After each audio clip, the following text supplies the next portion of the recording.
Today I will do animal grid drawing.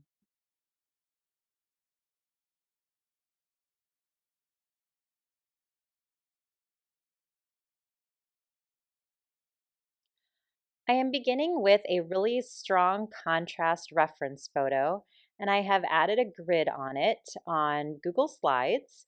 And my grid has letters and numbers on it, and I've gone ahead and drawn the grid on my paper as well.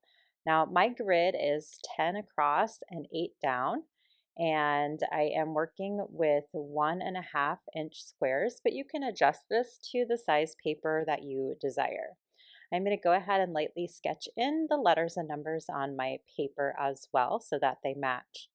Now, the first thing I'm going to do is start by working upside down.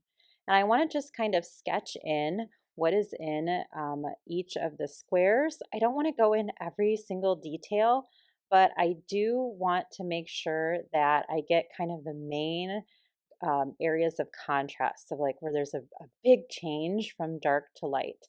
And I'm just going to kind of roughly sketch this in. Now, because I'm doing an animal that has feathers, I want my pencil lines to kind of be feathery as well. So I don't want to make any like strong lines for where there's kind of a feathery change from light to dark. And then you'll notice that the owl has a lot of feathers, especially in the middle around the beak and on the forehead. And I'm not going to go ahead and draw every single one of those in. I'm just going to kind of eyeball that when I get to it. So there's definitely elements that you can kind of adjust as you are doing this, and you can kind of um, just kind of make them up because it would be a little bit crazy to sit there and draw every single feather. Now, unless you love to be exact, you could do that, but I am just going to kind of eyeball that part when I get to it.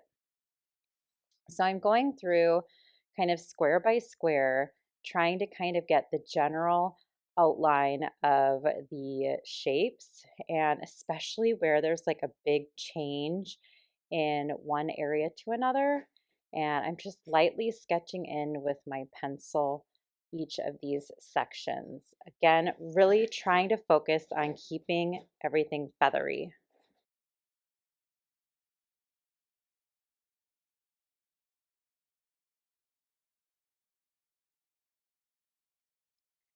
As you're working, it may help to fold your paper or cover parts of your grid. This way you can focus on just the row or just the squares that you are drawing. So I folded back some of the sections I had already drawn just to help me see kind of where my next section would be. And I'm going to continue going through section by section, just kind of getting a general idea of where things should be on my owl.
Here you can see the basic outline of the entire owl once it's done, of course upside down.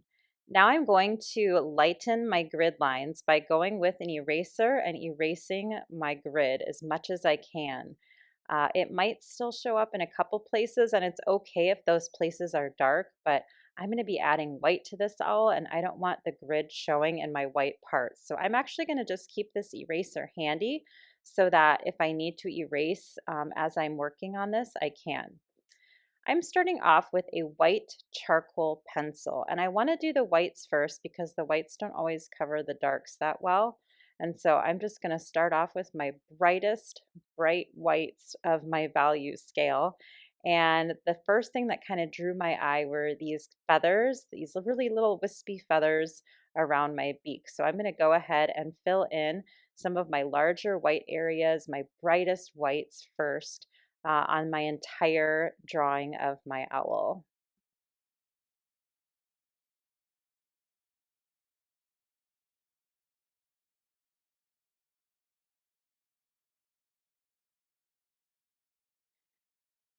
I am going to continue working around my owl with the brightest whites, adding a highlight to the beak.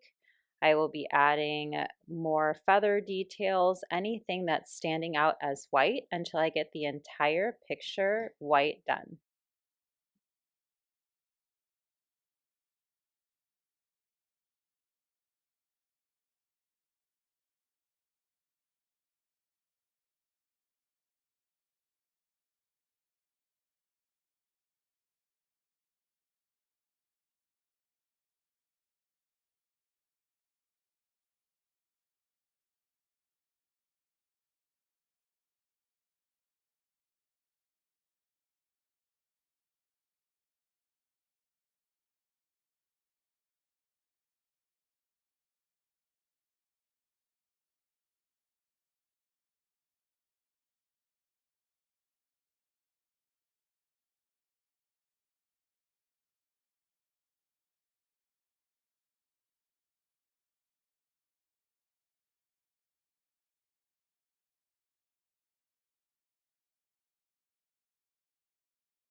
When I come to an area that's not as bright of a white, I can press a little bit lighter with my charcoal pencil, and I'll even maybe be adding some grays into this with my black charcoal pencil later.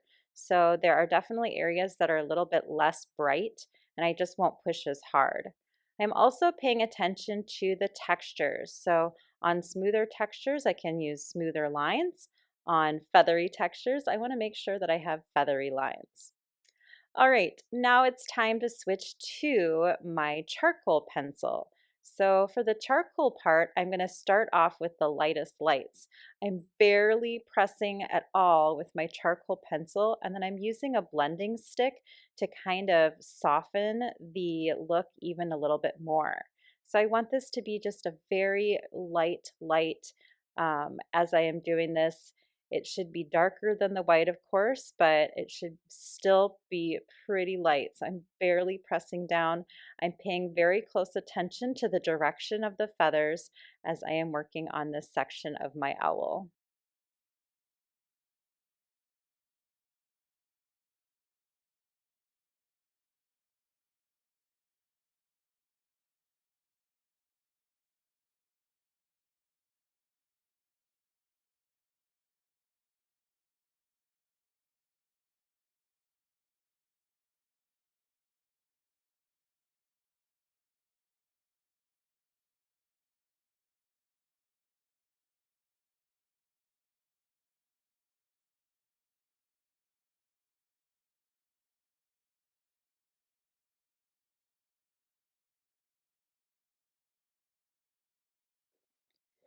Now I'm going to be adding a little bit more detail to some of the smaller feathers. You can see that I started off with a little bit darker of a value, and then I'm still using my blending stick to soften those edges a little bit so I don't see the lines of my pencil quite as much.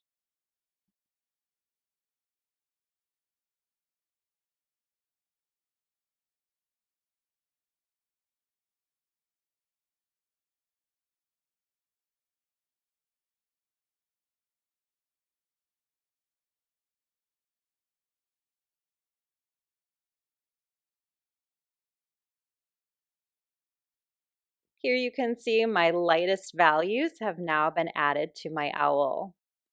All right, now I'm going to look for my very darkest dark. Sometimes I find that it's nice to jump to the darkest darks, and then you can kind of adjust the medium values as a last step.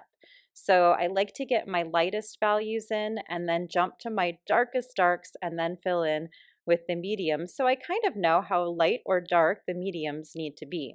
So right now I'm looking for the richest blacks. I'm pushing very hard with my charcoal pencil, and I might not even use the blending stick at all in this unless it needs some softening a little bit. But I want my blacks to be nice and strong. So I'm really pushing the darks on these, starting with the eyes. I will go around the eyes, anything that's a focal point here on the owl.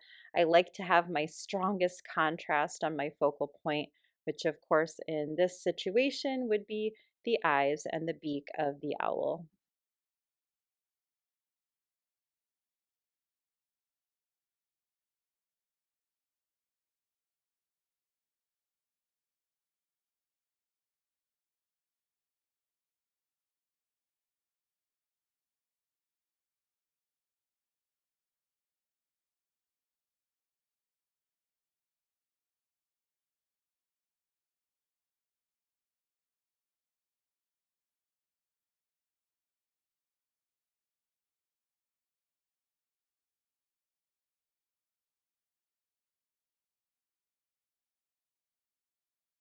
I will continue to work my way around my owl, filling in the darks. I'm leaving some of the lights showing through, of course, and I'm even letting some of the paper color show through, which is kind of fun working on a paper that isn't just bright white. Having some of that tone of the paper, that medium value, work with my picture. I'm going to keep on working, trying to pay attention to the direction of the feathers, of course, and how the things, the relationship of the edges. Are they feathery? Are they soft? Are they hard? Things like that. And make sure to kind of fill in the rest of my piece little by little.